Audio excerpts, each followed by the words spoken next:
18 जून 2023 pro Khalistani leader Hardeep Singh Nijjar की Canada के शहरी शहर में गुरुद्वारे के बाहर दो अनआइडेंटिफाइड लोगों ने गोली मारकर हत्या कर दी। निज्जर बब्बर खालसा इंटरनेशनल और सिख फॉर जस्टिस जैसे खालिस्तानी ऑर्गेनाइजेशंस के साथ जुड़ा हुआ था। कहने को तो ये एक कैनेडियन सिटीजन था जो AK-47 अपने पास रखता था और कनाडा इसको थ्रेट भी नहीं मानता था। इनफैक्ट कैनेडियन पार्लियामेंट में इसके लिए 2 मिनट का साइलेंस रखा गया क्योंकि उनके हिसाब से ये कैनेडियन सिटीजन था। लेकिन इंटरपोल के अकॉर्डिंग ये 2007 के पंजाब की सिनेमा बॉम्बिंग्स का एक मुख्य आरोपी था। यही नहीं, निज्जर को NIA द्वारा वांटेड घोषित भी किया गया था क्योंकि उसने वैंकूवर में इंडियन एम्बेसी पर ट्राई कलर के ऊपर खालिस्तानी झंडा लहराया था। ये कोई आखिरी घटना नहीं थी जिसमें ऐसे खालिस्तानी ग्रुप के लीडर और मेंबर्स की गुमनाम हत्या हुई हो, बल्कि 21 सितंबर 2023 को 2 अनआइडेंटिफाइड लोगों ने एक और खालिस्तानी ग्रुप मेंबर सुखदोल सिंह को भी दिन दहाड़े गोली मारकर हत्या कर दी गई। सुखदोल सिंह NIA द्वारा मोस्ट वांटेड लिस्ट में सबसे टॉप पर था, जिसने 2017 में प्रो खालिस्तानी ग्रुप ज्वाइन कर लिया था पंजाब से भागने के बाद। इन दोनों हत्याओं के पीछे कैनेडियन पुलिस ने गैंग वॉर का रीजन दिया था, लेकिन कनाडा के प्राइम मिनिस्टर जस्टिन ट्रूडो का कहना था कि इन दोनों हत्याओं के पीछे इंडियन गवर्नमेंट का हाथ है। ये सुनिए। Over the past number of weeks, Canadian security agencies have been actively pursuing credible allegations of a potential link between agents of the government of India and the killing of a Canadian citizen, Hardeep Singh Nijjar.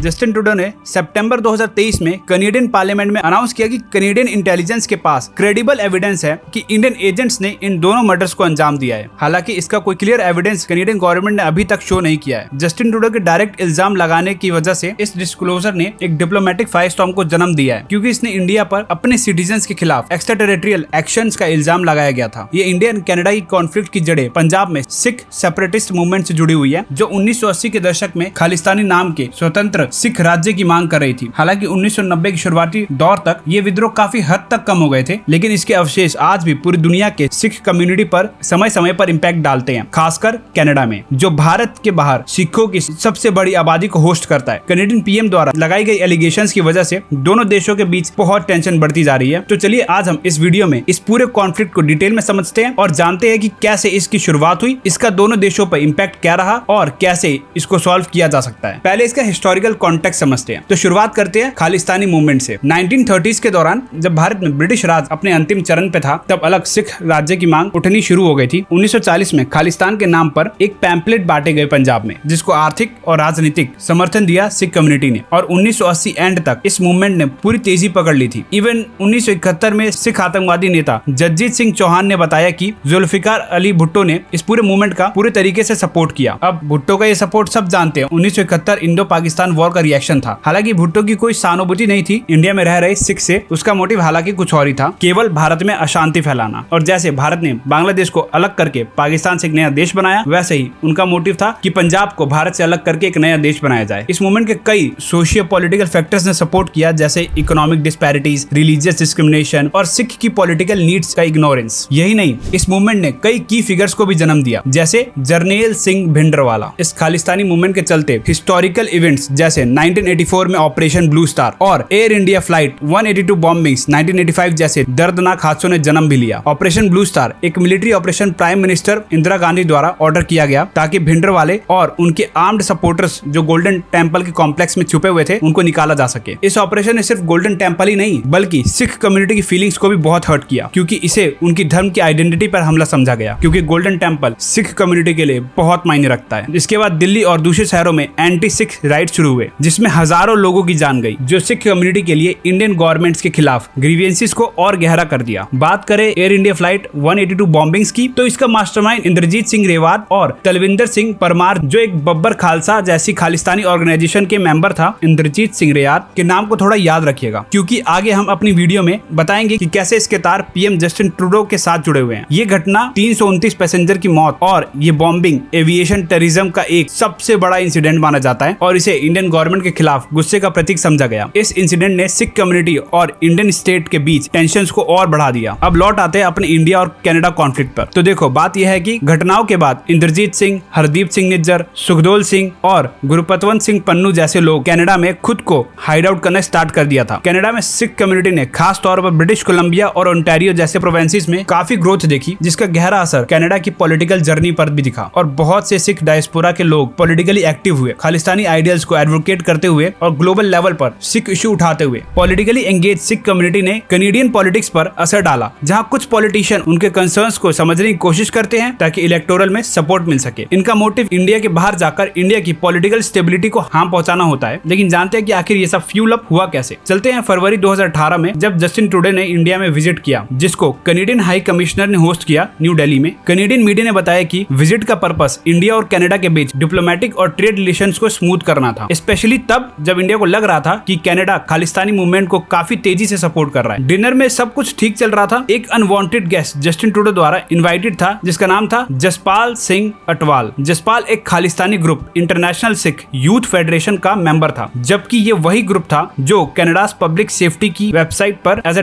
Terrorist organisation listed था। ये वही group था जिसने जसपाल सिंह अटवाल के साथ मिलकर 1986 में India के कैबिनेट मिनिस्टर मलकीत सिंह सिद्धू का मर्डर किया था। यही नहीं, डिनर के 2 दिन पहले अटवाल ट्रेडू के साथ एक और इवेंट अटेंड करते हैं, जिसको देखकर इंडिया में काफी गुस्सा दिखाया गया। हालांकि ट्रेडू ने अपने इन्विटेशन को वापस ले लिया था। अब ये तो हो गया एक इंस्टेंस। दूसरा, जब जस्टिन ट्रूडो ने इंडिया आए 2018 में, तो captain Amarinder Singh former chief minister ने उनके प्लेन को पंजाब में उतरने से मना कर दिया था। इसकी वजह थी जस्टिन ट्रूडो का डिफेंस मिनिस्टर हरजीत सज्जन, जिनके फादर को अरमिंदर सिंह ने टेररिस्ट बोला था, क्योंकि उनके फादर खुलेआम सपोर्ट करते थे और मेंबर भी थे वर्ल्ड सिख ऑर्गेनाइजेशन, जो एक खालिस्तानी सेपरेटिस्ट ऑर्गेनाइजेशन है। हालांकि बाद में जस्टिन ट्रूडो ने अमरिंदर सिंह से मिलने के लिए मजबूरी कर दी थी। अपनी मीटिंग के दौरान सीएम अरमिंदर सिंह ने जस्टिन ट्रूडो और सज्जन सिंह को डोसीर प्रोवाइड किया था 10 खालिस्तानी एक्टिविस्ट का, जिसमें एक नाम था हरजीत सिंह निज्जर का। लेकिन कनेडियन गवर्नमेंट ने किसी भी जांच के लिए मना करते हुए कहा कि ऑटवा सिर्फ इसलिए लोगों को अरेस्ट नहीं कर सकता क्योंकि उनके व्यूज इंडिया को पसंद नहीं है। जी, ये वही कनेडियन पीएम है जो इंडिया के मदद के टाइम पे पीछे हट जाता है और फिर इंडिया को क्रिटिसाइज भी करता है सोशल मीडिया पर फार्मर प्रोटेस्ट के टाइम पर। जस्टिन ट्रूडो ने सिख धर्म के संस्थापक गुरु नानक जी की 591वीं बर्थ एनिवर्सरी मनाने के लिए एक ऑनलाइन इवेंट में अपना कंसर्न शो किया इंडियन फार्मर्स के लिए। और ये वही जस्टिन ट्रूडो हैं जिन्होंने अरमिंदर सिंह के दिए गए दुसेर पर, जिसमें बड़े बड़े टेररिस्ट के डिटेल्स थी, उस पे एक्शन लेने से मना कर दिया था। और हिपोक्रेसी अब मैं दिखाता हूँ आपको इसमें। अब मैं जस्टिन ट्रूडो को हिपोक्रेट कैसे बोल रहा हूँ वो बताता हूँ। ब्रैम्पटन ओंटारियो में 6 जून 2024 को एक परेड के दौरान इंदिरा गांधी की असैसिनेशन को प्रदर्शनी दिखाई गई। ये प्रदर्शनी खालिस्तान सपोर्टर द्वारा ऑर्गेनाइज किया गया था। इसमें इंदिरा गांधी के बॉडीगार्ड्स द्वारा उनके मर्डर की ग्राफिक रिन्यूअल किया गया, जिसे दोनों देशों इंडिया और कनाडा के ऑफिशियल्स ने तेजी से रिएक्ट किया। कनाडा के हाई कमिश्नर कैमरन मके ने इस फ्लोट की कड़ी निंदा की और कहा कि कनाडा में वायलेंस का प्रमोशन कभी भी एक्सेप्टेबल नहीं है। हालांकि कनाडा को चाहिए कि अपने टेरिटरीज में क्रिमिनल्स और एक्सट्रीमिस्ट ग्रुप्स को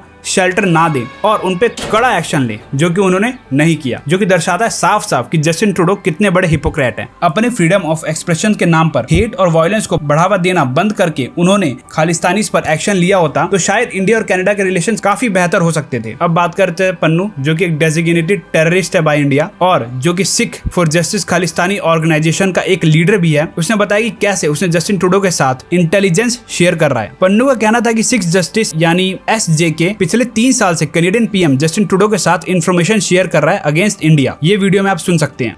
You know, like what Prime Minister Trudeau, when they made this statement yesterday publicly, it shows their Canada's unwavering commitment to justice, a rule of law, and the national security.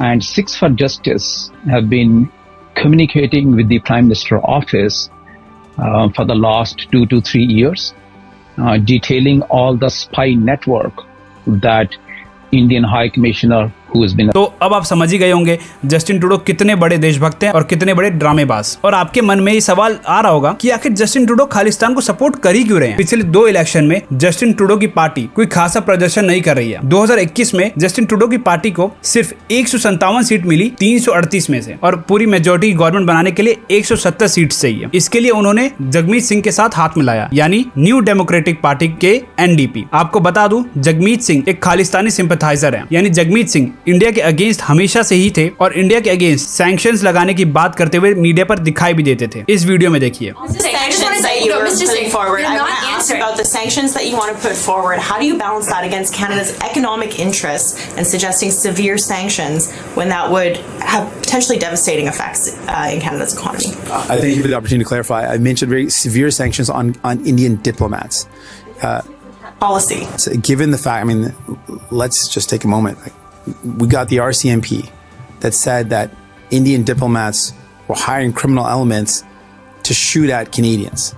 I can't see why we would do anything other than put in place severe sanctions on those diplomats, on Indian diplomats. The Modi government has to be held to account, and we all need to be unified as Canadian leaders. All of us have to be united in denouncing Modi and making sure we protect Canadians and put their safety first and foremost. Thank you. You're not saying whether or not you have personal threats. What do you By make not of saying that, you're leaving open that assumption.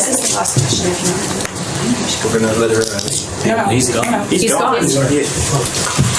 हाल ही में जगमीत सिंह ने भी Justin Trudeau को support करने से back of कर लिया है, जिसका सबसे बड़ा कारण है वीक गवर्नेंस और बढ़ता हुआ इन्फ्लेशन। तो अब क्या करेंगे जस्टिन ट्रूडो, इसके लिए समझते हैं इम्पैक्ट ऑन ट्रेड और स्टूडेंट लिविंग इन कनाडा। बात करें लॉन्ग टर्म कॉन्सिक्वेंसेस की, दोनों ही देश की इकोनॉमीज पर दो मेजर पॉइंट सामने आते हैं। इकोनॉमिक स्लोडाउन देखने को मिल सकती है और टेंशन बढ़कर दिख सकते हैं, क्योंकि इंडिया और कनाडा के बीच में बायलैटरल ट्रेड फाइनेंशियल ईयर 2024 में लगभग $8.4 बिलियन का था। ये रिलेशनशिप कई की फैक्टर्स को कवर करता है। For example IT services, software development, telecommunication और टेलीकम्युनिकेशन में सिग्निफिकेंट कोलैबोरेशन। कनाडा इंडिया को पल्सेस की बड़ी मात्रा में एक्सपोर्ट करता है, जबकि इंडिया फार्मास्यूटिकल्स, स्टील और इलेक्ट्रॉनिक गुड्स कनाडा को एक्सपोर्ट करता है। इसके अलावा इमिग्रेशन पर भी गहरा असर देखा जा रहा है, जैसे कैनेडियन डायस्पोरा इंडिया के लिए रेमिटेंसेस भेजने में एक क्रूशियल रोल प्ले करता है, जो ग्लोबली लगभग $125 बिलियन तक का है। टेंशन के चलते इमिग्रेशन पॉलिसीज और प्रोसेसेस में भी असर दिख सकता है, जो स्किल्ड वर्कर और स्टूडेंट का फ्लो कम कर सकता है कनाडा की तरफ इंडिया से। 2024 तक लगभग 13 लाख से ज्यादा इंडियन स्टूडेंट्स अब्रॉड में स्टडी कर रहे हैं। इनमें से लगभग 4 लाख से ज्यादा इंडियन स्टूडेंट्स कनाडा में स्टडी कर रहे हैं,